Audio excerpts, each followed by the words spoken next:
Well, good morning, everyone. We'll go ahead and start. People will wander in. Thanks to David, we've got a bunch of pictures of the Earth and some stars. It'll loop around, so we'll have this going this week and next week, so you probably won't miss anything. And it's just to show the variety of creation, the amazing things of creation, and it's to explore, as I said last week, the idea that the panda bear glorifies God by being a panda bear and doing what panda bears do, because God designed them to do those things. And each picture kind of represents that idea. There's some other things we'll talk about, such as God has given the creation to us to bless us, and there are things that will benefit us in creation, though we don't always understand it. And so when you see the last picture, which is the green snake, you wonder, well, what are snakes for? Or what are spiders for? Or how can spiders help us? And so we'll look at these different things and try to at least mention them as we go through it. So we're going to read some text out of Psalm 104, just a few things out of there, and then we'll go on and talk about just some different things. Again, last week we left off with volcanoes, and it was mentioned about a volcano that erupted late last year on La Palma off of Spain. This week, listening to different things, we talk about the drought here in the Southwest, which we'll talk about La Nina and El Nino and all that a little bit. But Europe is suffering some hot weather and drought. The rivers are down. And then I found out just reading this week, and I think Yvette was reading to me yesterday, that portions of China are in a drought, and the Yangtze River is lower than it's been in many, many years. And you have to wonder, did this volcano have an effect on that? Or how does this work? And is this God's judgment? Or is this the way it was designed to work? And it just goes in some unknown type of cycle throughout history. And so we'll mention that. Let's have a word of prayer first. Father, we're thankful for your creation, and we stand in awe of it.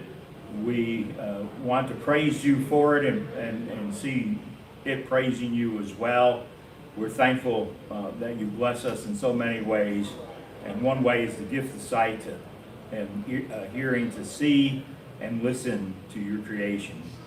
Thank you for your Son and for the blessings received through him. In his name we pray. Amen. Amen. All right, just a few things in Psalm 104. A few things here. No particular, well, it'll be ordered. Verse 2, the Lord wraps himself in light as with a garment. He stretches out the heavens like a tent. Verse 5, he set the earth on its foundations. It can never be moved. You covered it with watery depths as with a garment. The waters stood above the mountains. But at your rebuke, the waters fled. At the sound of your thunder, they took flight. They flew over the mountains. They went down to the valleys, to a place you assigned for them. You set a boundary they cannot cross. Never again will they cover the earth. And while that may be speaking of the flood, it still has a relevance for rivers and so forth. Verse 10, he makes springs pour water into the ravines. It flows between the mountains. He gives water to all the beasts of the field. The wild donkeys quench their thirst. The birds of the sky nest by the water as they sing among the branches. He waters the mountains from his upper chamber. The land is satisfied by the fruit of his work. He makes grass grow for the cattle and plants for the people to cultivate, bringing forth food from the earth. Wine that gladdens human hearts, oil that makes their face shine, and bread that sustains their hearts. The trees of the Lord are well watered, the cedar of Lebanon that he planted. There are birds that make their nests, and the stork has its home in the junipers. The high mountains belong to the wild goats. Have you ever seen a wild goat go along the side of the mountain? That is unbelievable. How, people struggle to climb the mountain, the goat just goes. So anyway, the crags are filled with hyrax. He makes the moon to mark its seasons. The sun knows when to go down. You bring darkness, becomes night, and all the beasts of the forest prowl. The lions roar for their prey, seek their food from God. The sun rises and they steal away. They return and lie down in their dens. How many are your works? Verse 24, Lord, how many of your works, Lord? In wisdom you made them all. The earth is full of your creatures. There is a sea, vast and spacious, teeming with creatures beyond number, living things both large and small. All right, we'll stop there for that. This is a index or a contents to a book that John Willis, who retired from ACU, wrote. The book is written for scholars, so the price is, it's a library book. In theological libraries, it's beyond unreal. But the contents are 21 chapters of how water is used just in the book of Psalms. 4 pages of contents printed out here, such as water and nature. And we read some of that in Psalm 104. Water as a boundary. Yahweh's mighty acts connected with water. I'm just picking a few of these. Water is a symbol of enemies, distress, depression, death. As a metaphor for the source of life. Water is a metaphor for peace, a symbol of blessing. And so water is a means of quenching thirst. The planet is made up of water, obviously. And so are we, for that matter. It's amazing how much water there is and how much we don't know about the water, about the oceans and the things that swim in it. And it's obvious in that last verse I read there, the sea, vast and spacious, teeming with creatures beyond number. And then saying, living things both large and small. We're still discovering new species That's right. in the oceans all the time. Right, there's just beyond knowing these things. So the effects of rain, he kind of mentioned the streams coming through the mountains, and we look at that, and some of it's beautiful. Here's the ocean and the kind of the boundary there, but we look at it. I look at flash floods when they show up on YouTube or video somewhere, and just kind of see how it grows and how that works. But when you look at a stream coming out of the mountains after a rain, you say, well, that's nice, and we don't really go beyond thinking, well, what does that mean, or what's involved in that? And the water is affecting the rocks. It's pulling minerals out of the rocks that are bringing down minerals that are good for animals and plants and yes, for us. Yep. And so this is the way God cycles. And Job talks about cycling of the water. It goes to the stream, it rains, it goes to the streams, it goes to the ocean, it evaporates, and the cycle starts over again. Now, I think obviously there's some type of pattern, but what that pattern is hard to understand, because when I opened up about the droughts throughout the world, how does this all work? How does God's hand play in this? We can read texts that talk about famine and drought as being scenes of judgment. But is it something God has designed in creation, and that either He, knowing the future, can predict a particular time in which He can say there will be a famine, and it comes, or can God just step in and say, okay, I'm going to create a famine right now? Now, He's God. Some scientists say, well, you can't stop this and do that, and that doesn't work. Guess what? He's God. His scientific ability, if we have to say it some way, is far, far beyond ours. And so if He wants to step in sometime and say, I'm going to have a famine, in Houston, Texas, and we're going to have a famine. Of course, again, coming back, or we might just have a heat wave that will last an extended period of time, because that's just part of the cycle. So there's things that we can ask that really don't have answers to. It's challenging us, and so one of the things we have to be careful with is we don't blame God for everything. Like acts of God, you know, you've heard that term, like a tornado or a hurricane is an act of God. But if you, and very destructive, but if you build a house on the sea, on the shore, what's going to happen? And keep in mind that picture, come to that in a little bit. What's going to happen when a hurricane comes? Flatten the house. Well, don't blame God for that, because we built the house on the shore. I mean, you know, you move here to Houston, you have to realize one of the things you're going to face is hurricanes. That's just the way it is. If you move to California, earthquakes and mudslides. And as I often say, one time you might come home, go to work in the morning, you got this beautiful view of the ocean, you're up on top of the hill and it looks wonderful. You go to work, it rains, you come home and your house is at the bottom of the hill. Yeah.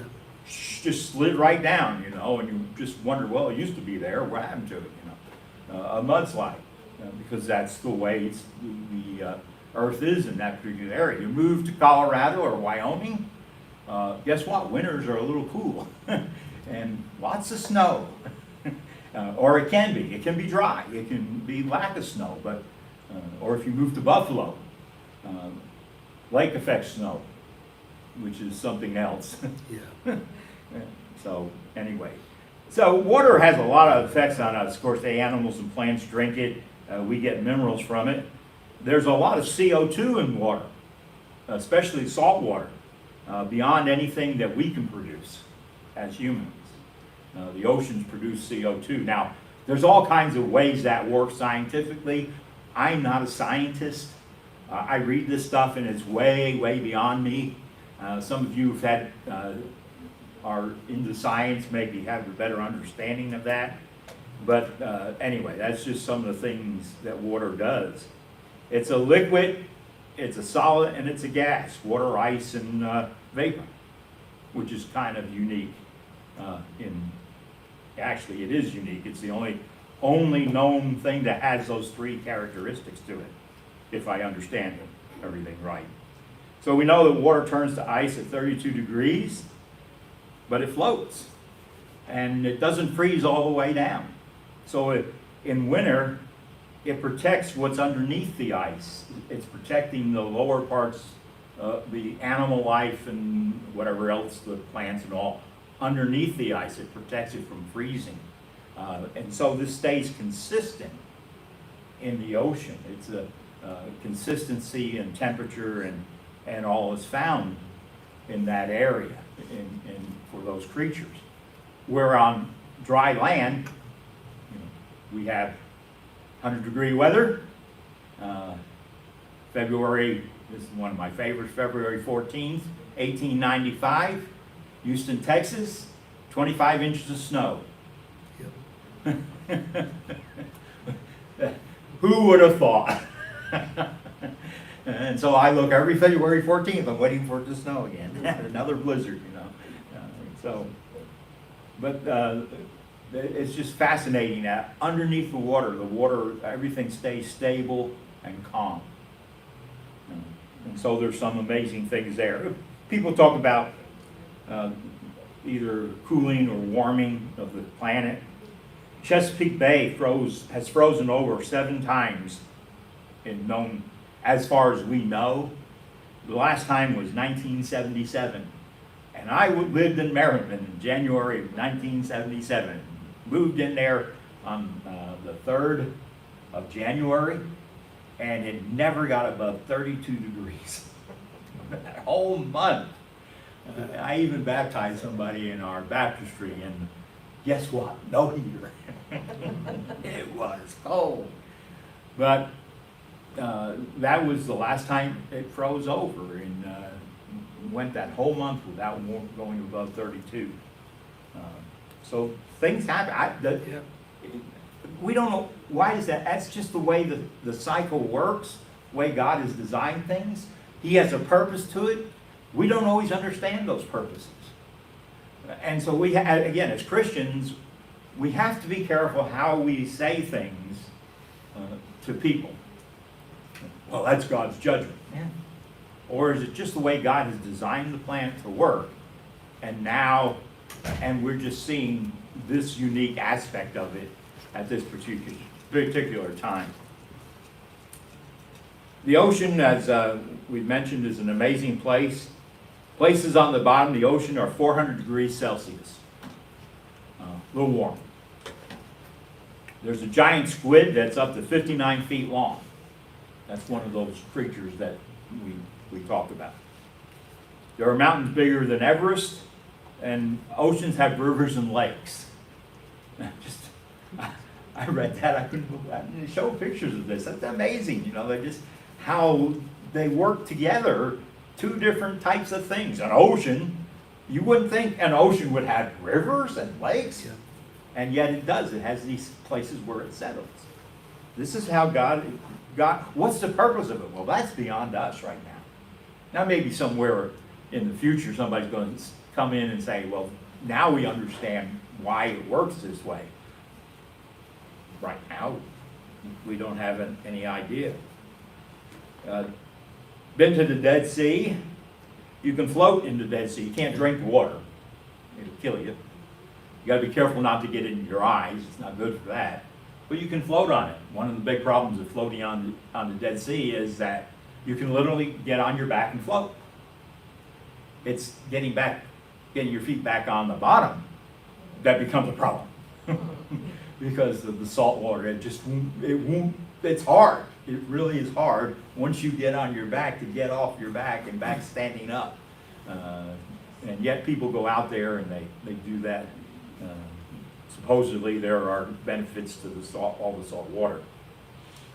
There's a place in the Gulf of Mexico called Hot Tub of Despair. It's a place where it's off the Mexican coast. It's a place where brine and salt water come together. Anything that swims in it doesn't come out. It dies. There are 500 species of sharks. And there's sea sponges that are older than dinosaurs. So, but the cold water in the ocean keeps things stable. And so critters like this will live for hundreds of years if they're not eaten by something.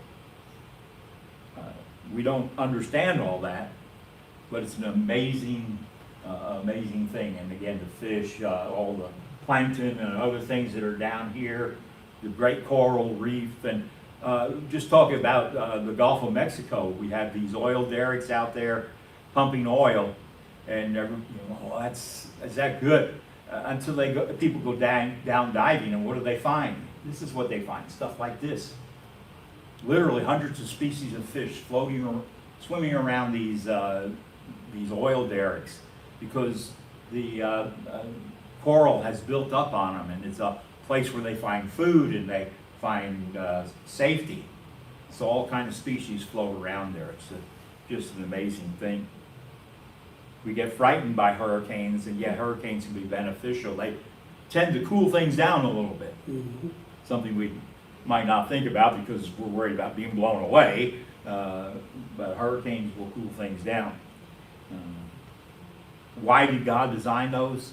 That's for the planet. Just like earthquakes are for the planet.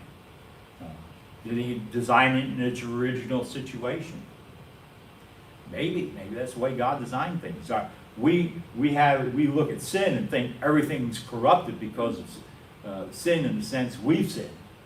We damaged the planet, or we can damage the planet. But did God design a planet? Let me rephrase this. Go back.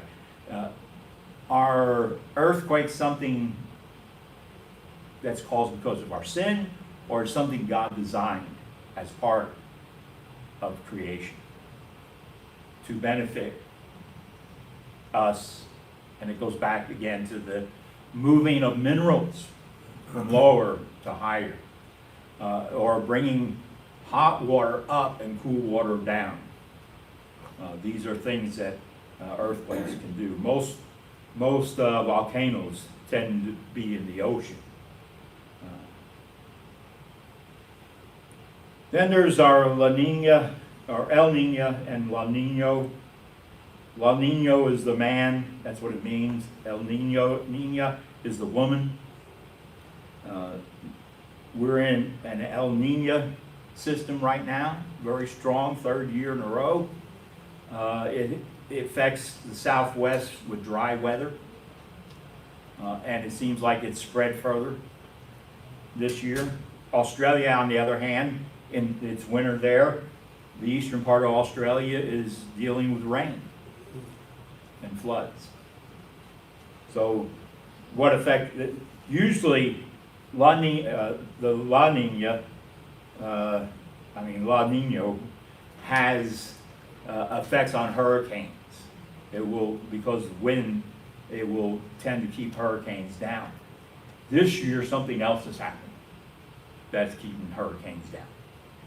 And as I mentioned earlier, there was a volcano that erupted off of Spain late last year, and apparently it's affecting weather across Europe and Asia, just because of all the things that get up in the air and float around, and it's causing hurricanes not to form up to now. Now that may change next week. Okay, I mean, we may get a big hurricane somewhere or a bunch of them, but right now, and they're still predicting 14, but it's getting kind of late to have 14 hurricanes. So anyway, so that's happening.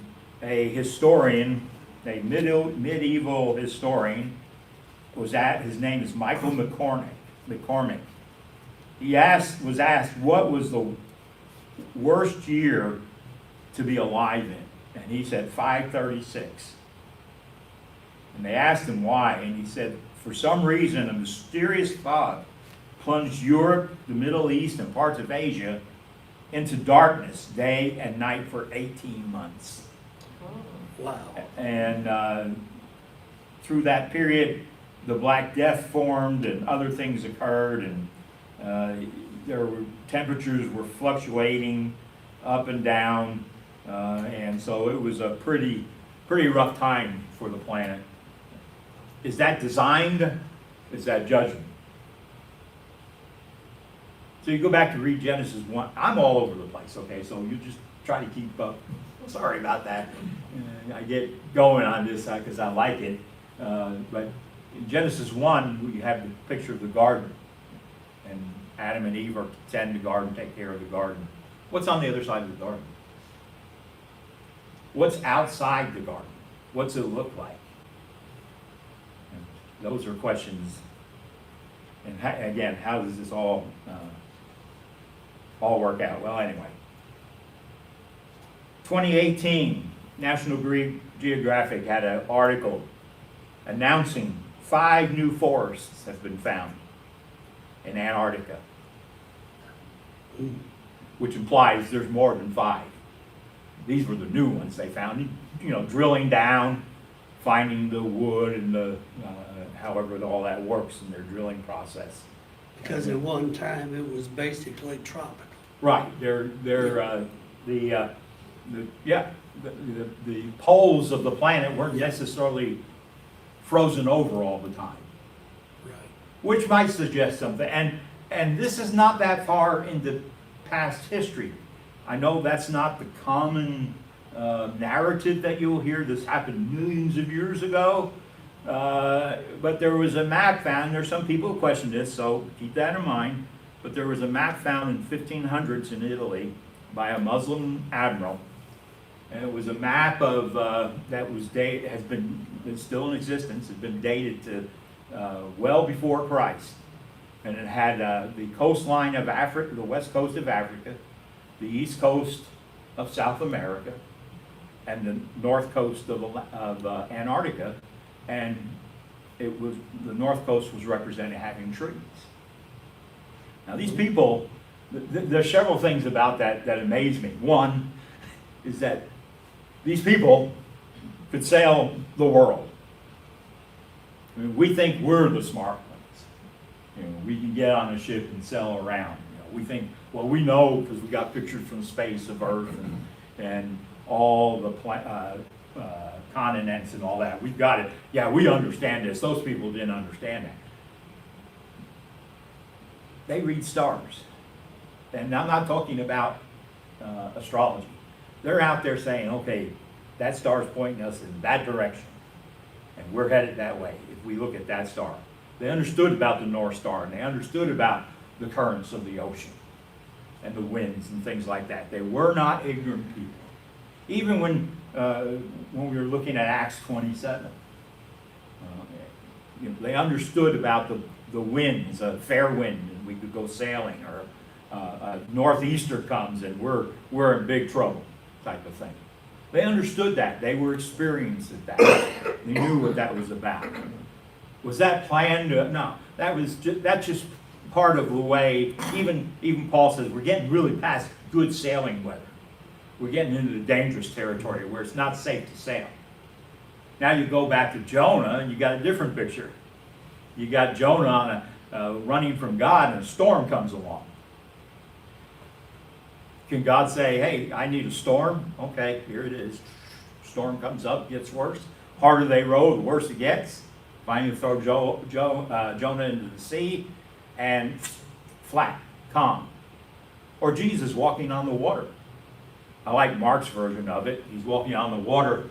The storm's going up and down. The disciples are worried about dying. And he's walking on the water, and they see him and think they see a ghost. And so he gets in the ship. And this is the part that amazes, just is interesting. He's talking to them, and he says, yeah, I was just going to walk by and meet you on the... What? Walk by? You're going to leave us out here in the ocean, and you're going to walk, or the Sea of Galilee, you're going to walk by? But, so, anyway.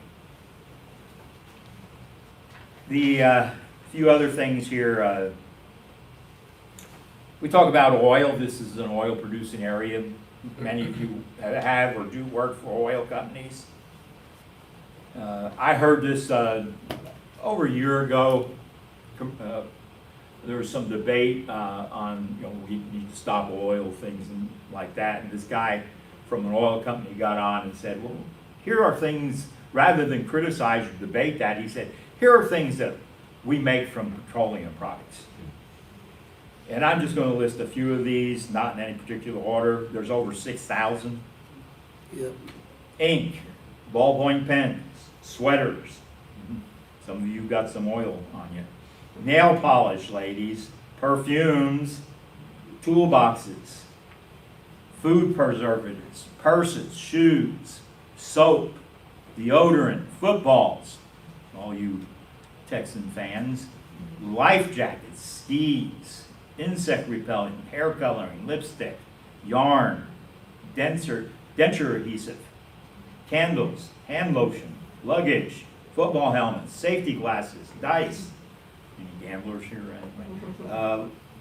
Let's see, toothbrushes, detergents, eyeglasses, crayons, pillows, dishes, artificial limbs, bandages, and golf balls, if anybody's a golfer. So and that's just a small part of the list. That's what comes from oil. That's what people, God has given us a brain. Here's some of the stars. This is last week's, the Webb telescope, and you can see, especially this one, what's out there and how amazing outer space is, where we just, now some people who know what they're looking at can understand that. That's just a bunch of stars, obviously suns and things like that, but it just, those amazing things. And I don't know what that is. Somebody can figure that out. So we have all these petroleum products. God has given man a mind, the ability to think, the ability to develop, to create. We're made in the image of our Creator, so He's given us the ability to create. And so we've taken oil and we've made a host of products out of it that benefit all of us, all of mankind, or humankind, or however you want to phrase it. It benefits all of us. And so we're blessed by that. But we get worried about it sometimes because of oil spills and things like that. So out in Chevron's oil rig that blew up and dumped oil into the Gulf of Mexico several years ago, or a number of years ago, there was a great worry about what damage it would do to the environment, especially the ocean floor. And so some divers, after about a year, went down to see what was there, and they found absolutely no oil. And I couldn't believe it. Well, there's this little thing called microbes, a little critter. Again, these are interesting little things. They like oil, and they ate all the oil up. Another big concern is plastics in the ocean. And plastics is something that's, they don't degrade fast. Our landfills are filled with them, and the ocean has plastics in it. They do break up, but through sun and all that, but there's still little bits and pieces. Well, they found that scientists thought it might be decades to get rid of that. So these little microbes have been out there munching on plastic. And what they thought was going to be decades ended up being a couple of years. Again, God has designed this planet and its ability to what's the word I'm looking for here? Rehabilitate or to correct our mistakes, to restore itself, and take care of the damage we can do to it in restoring it. Now, human beings can do that too. There was a river in Ohio out of Cleveland burning on fire, literally caught on fire. This is back in the 80s. And Cuyahoga, I think. yeah, and obviously they figured out what was causing it. So, but it's taken a long time. Now you can actually go fish in it and swim from it in it, because they've stopped the pollution. They fixed all the problems that they could find, and life is coming back to it. And that's the way these cycles work in this. But it's just an amazing thing. These microbes are interesting critters. And there's an article came out again, I just read it a few weeks ago. I think it was 2016. The Japanese had discovered that microbes work well in garbage dumps. And now they're trying to figure out how they can multiply the microbes to go into the garbage dumps, eat the garbage, and save us from having landfills all over the place. Because they can do it fast, they probably do it faster than human guy can get rid of it. So they're trying to figure out how these microbes could work and how, again, they could spread them. These are all just some of the things that happen on our amazing planet God's created. Things that will help restore the planet to the way God has designed it for our benefit. Like I said, we can damage the planet. I don't think we could destroy the planet, but we can damage it to some extent. But you think about Nagasaki and Hiroshima, and you see we know the bombs dropped there, but they're two thriving cities now. Yeah. Just go online and see what they look like. Even Chernobyl, that's a notorious name, not because it's back in the news because of the war over there, but Chernobyl was coming back to life. It's been about 40 or more years since the nuclear plant disaster there. But animals are starting to kind of go back in there, and there's less radiation and less problems there right now, or it was.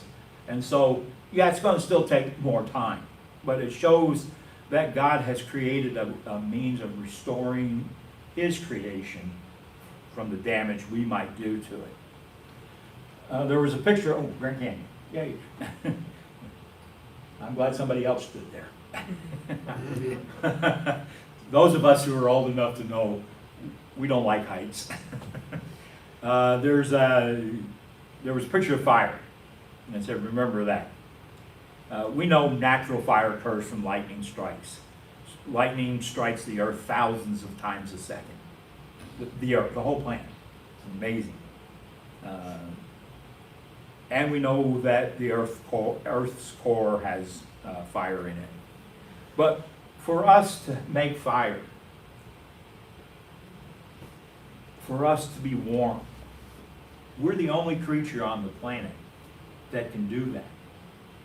We can take two sticks and rub them together and twist them and turn them and start a fire. We Boy Scouts understand that, right? Girl Scouts understand that. We can do that. God has given us that ability. No other creature can do it because it has to have the right kind of hand and the arm strength to be able to do that. And fire only occurs because the oxygen is at the right level. And what it would be, if there's too much oxygen, it would,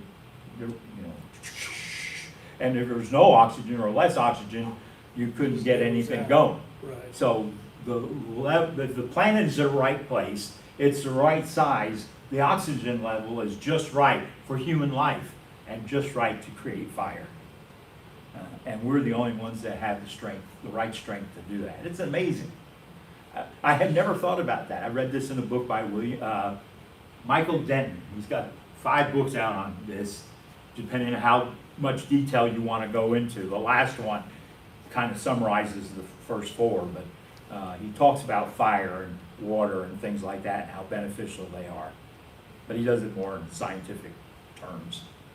So again, smaller planets, less oxygen, larger planets, more gravity and dangerous. But then we have the ability, again, to restore and to heal. We're out in Bastrop a few weeks ago, went through Bastrop. It's been, I don't know how many years since the fire is out there. Took the same road, went down there, and today there's one section that has not come back, but everything else that we drove through that, which had a lot of fire damage, there's a lot of Christmas trees. It looks like a big Christmas tree farm. Pine trees all over the place. It's just, that's the first thing I thought about anyway. That's my weird sense of humor. And we see the, again, I talked about the burning river in Ohio. Mount St. Helens, remember that eruption back in 1980 out in Oregon, the volcano? Well, that's all coming back to life. The animals are coming back in there. So there's this amazing ability to restore things. And so we can talk a little bit more about that.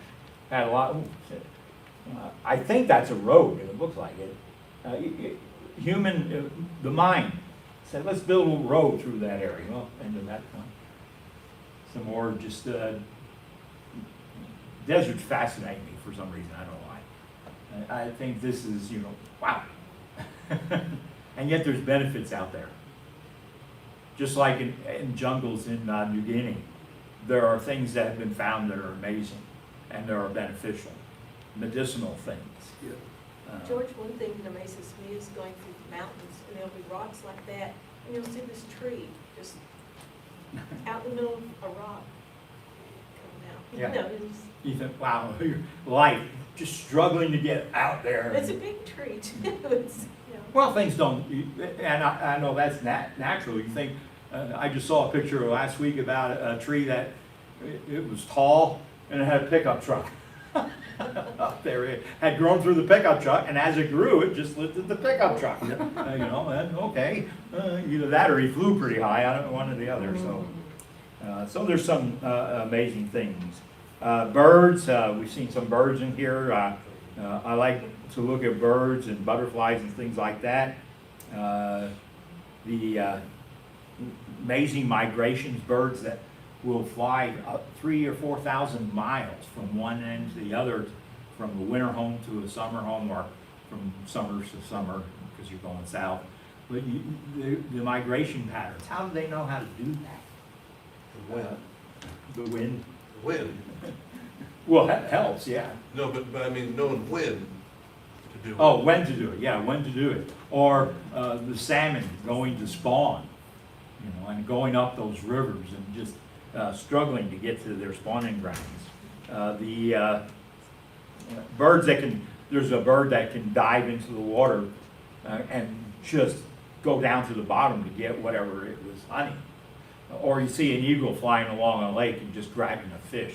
How can that see that? Or an owl with a squirrel or a mouse or something like that. So there's amazing sights in that. Then there's just a bunch of animals that do things that help out as well. There's how many species? We don't know. People say, well, we think there's 1 million species been killed off. We don't know how many species there are in this world. I think those sometimes they just throw out numbers because we really don't think. Do we really know how many? And it's I guess in the ocean in particular, every once in a while somebody will catch something that looks, where did that come from? And it's some prehistoric thing that's supposed to be prehistoric and extinct, but there it is. There was some bird just discovered recently somewhere in Texas that was supposed to be extinct, or it was either that or a plant. So anyway, those things. Let me let me talk a little bit about beavers. We'll wrap this up then and talk more next week. We all know beavers, they're fun to watch. They build these big dams, and people tend to say that, let's get rid of those. They tend to mess up things. Not really. They found in Europe, they've been studying in Europe, that where beavers build the dams and they build their homes and they create wetlands, and they found that endangered species gather in these wetland areas where beavers have been doing this. And it's helping the ecology of those areas to grow. Whereas there are no beavers where their rivers aren't being dammed up, or streams or whatever. They don't have anywhere near the gathering of endangered species. So what some people consider a nuisance, God has created for the benefit of other things, for the benefit of the species that can go there. And the same would be true of the wolves of Yellowstone. There's a big story about when they were thrown out or captured or killed, and how the deer multiplied and destroyed trees and all that, and the fish stopped coming and bears stopped coming because no fish, and then they brought the wolves back, and they scattered the herds, and they cleaned out they culled the herds of deer, and the trees started growing, and the fish started coming back, and the bears started all working together. So sometimes we think, well, these are nuisance things, we need to get rid of them. Or in case of the wolves, they destroy calves and things, and the farmers, the cattle ranchers were upset about that. But they have a benefit. And we don't often, what would a wolf have a benefit? But they call herds of deer, and they keep things normal, and in a certain way, so that sick deer and diseased deer don't spread all over the place. So God's created these things in this way for our benefit, and it's just an amazing creation that He's made. Again, I hope you enjoyed the pictures that we went through.